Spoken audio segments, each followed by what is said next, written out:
request Dr. Som to just come up and. My name is Shibendu Shom. I come from Argonne National Laboratory. It's one of the 10 or 12 national laboratories in US. We basically work on internal combustion engines. We have separate groups. Our group essentially focuses on internal combustion engines. Uh, Mostly on experiments. There are a couple of people now like me working on modeling. Am I audible there? Okay. So I come from a little bit of a unique background because when I talk to the industry people, they tell I'm too fundamental. And when I come to a meeting like this, see Dr. John and Dr. Marcus Herman present, I feel I'm too applied. So I'm somewhere in the middle, and I think it's a good place to be. And maybe my presentation will highlight some of those. So Professor Ravi Krishna yesterday said that I should present for 10 minutes, and I'll try to present for 10 minutes. So I've really titled it as Recent Progresses in CFD Modeling and Challenges Applied to IC Engines. And when I mean recent progresses, it's recent progresses by me, not by the community. In 10 minutes, I don't have the time to discuss progress by the community. So I'll just talk about what I have done, and in doing so, what challenges I have faced. And you'll see that there is some repetition from what Dr. John talked about yesterday and today, from what Marcus mentioned today. So you'll see some repetition here. So I'll try to go fast when I see some repetition. So at Argonne, we have developed this integrated modeling approach. I'll try to use this. Okay. So we call this an integrated modeling approach because what we saw earlier was people were modeling the flow inside the nozzle, and then people were modeling the primary breakup, secondary breakup, etc., and trying to couple with combustion and emissions. This is very prevalent. People have been doing this for 20 years. But people never try to account for effect nozzle flow on primary breakup. And there was a lot of discussion about this from Jeff yesterday and discussion today also. So what we have done is essentially developed this model that we call as the KH-ACT primary breakup model. Here ACT stands for aerodynamic cavitation turbulence, and KH stands for Kelvin-Helmholtz instability. Don't ask me why we took this name. This was done when I was a PhD student, so my advisor had a role on this. I wouldn't never have named it KH-ACT, but it's called KH-ACT model. And what we do with this model is we model the flow inside the nozzle. At the nozzle exit, we account for not only the mass flow rates, which is what is typical, we account for what is the cavitation characteristics in terms of area coefficient, and we account for what's the turbulence level in terms of turbulent kinetic energy and turbulence dissipation rate. So if you are doing a typical engine simulation, you would just feed a mass flow rate information to your model. If you are doing a simulation with this KH-ACT model, you would not only feed mass flow rate, you will feed in area coefficient information, talking about cavitation, and then turbulence information. So, and this model has been validated with the X-ray radiography data, and essentially 10, 12 millimeter near the nozzle. Now, one thing to keep in mind is this is a phenomenological model. I don't claim it to be a predictive model, but you'll see as we go along in this presentation that there are some aspects of this model that can actually be used to model different nozzle geometries and different fuels of interest. We also do a lot of work with detailed chemistry. We have models for N-heptane and dodecane methyl decanoate, which is a biodiesel surrogate. We probably won't have time to get into this, but just to show you. And then we use a lot of data from Sandia, looking at liquid length, lift-off length, like Professor John had talked about yesterday. We use a lot of these data for validation. Now, keep in mind, again, these are global parameters for validation. So using RANS model, using LES models, you can actually get these parameters fairly well. So in terms of nozzle flow modeling, I'll quickly touch base on some of the aspects that we spoke about. So this is a nozzle flow model. What you are looking at here is the needle. These are all 3D simulations. I'm just showing a cut plane. So you can see with the needle movement, what I'm plotting here is the vapor fraction contour. So if it's 1, then it's pure vapor. And if it's 0, that means that computational cell has pure liquid. So you can see that with the movement of the needle, there is mass flow rate increasing, which is actually resulting in cavitation. So this is not a very complicated simulation. This is actually a fairly easy simulation. And when you change the properties of the fluid, keeping the temperature the same, when you change the properties of the fluid in a simulation, that's actually very easy to do. You can compare diesel versus soy methyl ester. These are esterified form of oils that Professor Ravi Krishna was actually talking about earlier. So this is a soy methyl ester, and what we are looking at is essentially this mid-plane view like I'm showing you here. And I don't know if it's visible at the back, but if you look at the cavitation characteristics, they are significantly different. So in diesel fuel, because of differences in viscosity and vapor pressure, these cavitation patterns actually reach the nozzle exit. But with biodiesel fuel, because of its high viscosity and low vapor pressure, these cavitation patterns really never reach the nozzle exit. So this is the kind of information that we get from these simulations, and then we feed this information in our spray simulations, right? Now when we do these simulations, some of the challenges we face is, and being a CFD guy, I should never say this, but we really don't have any validation for these models. There is absolutely no quantitative data to validate these models.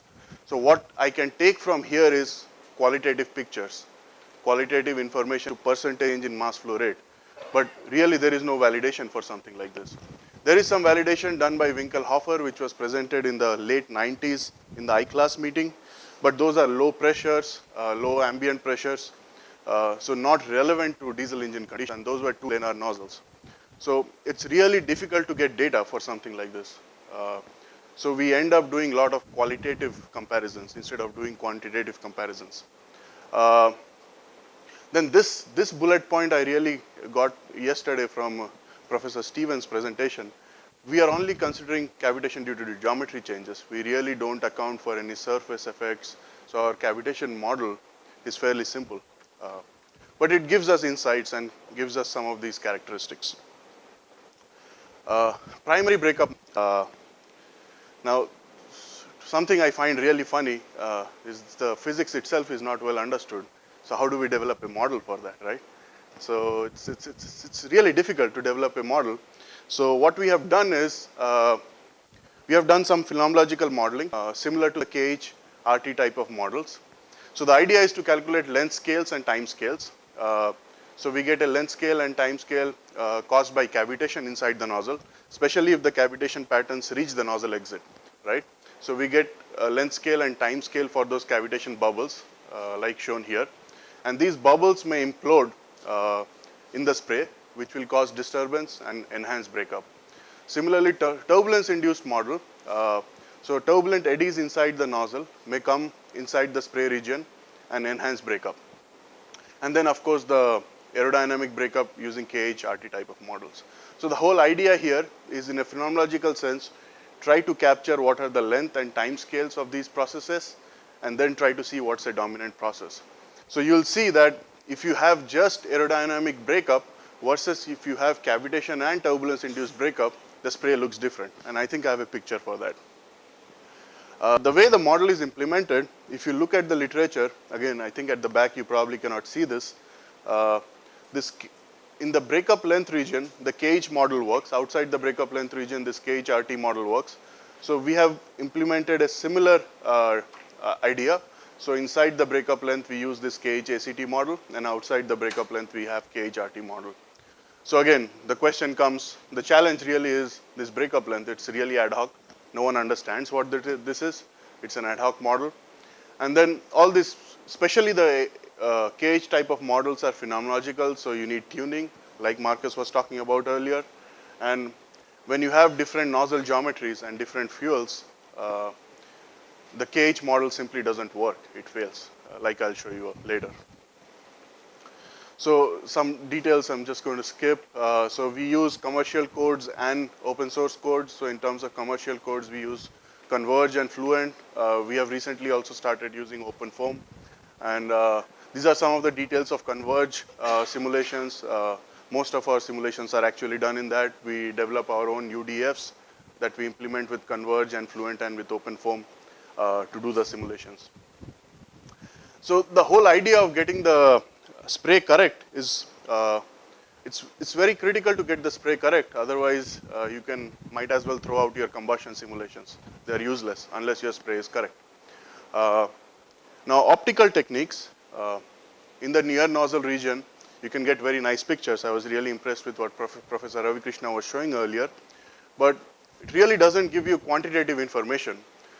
X-ray data does give you some quantitative information, but really doesn't give you any droplet size. So it's not indicative of atomization as such. And also the boundary conditions that are necessary, we don't get all the boundary conditions from experiments. So these are some of the things, some of the challenges that we have to keep in mind while we do this kind of modeling. At the end of the day, I have a poster outside which talks a little bit more about X-rays. I don't have the time to discuss it here. But what you get is a pretty picture like this, which is essentially mass unit area. So this is a line of sight measurement. So at every line of sight location, you get mass per unit area. So this is the direction of injection, and this is the transverse direction. And you can take information like this and perform modeling. And here we show that the X-ray data is the symbols. The KH model is line, the KHCT model is the dashed lines, and you can see that the new model seems to be marginally better than the old model.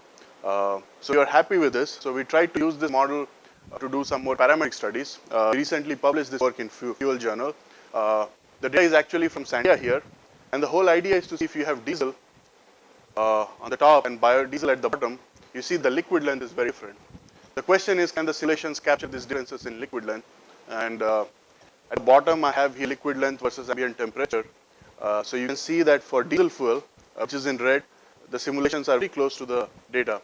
But especially at, I think, low ambient densities, it's really challenging to actually capture the diesel liquidants. So I think that's a very difficult issue to actually deal with. Combustion modeling, not going to get into this, but the prerequisite of this is to have good multi-component operation models. This was discussed at length yesterday.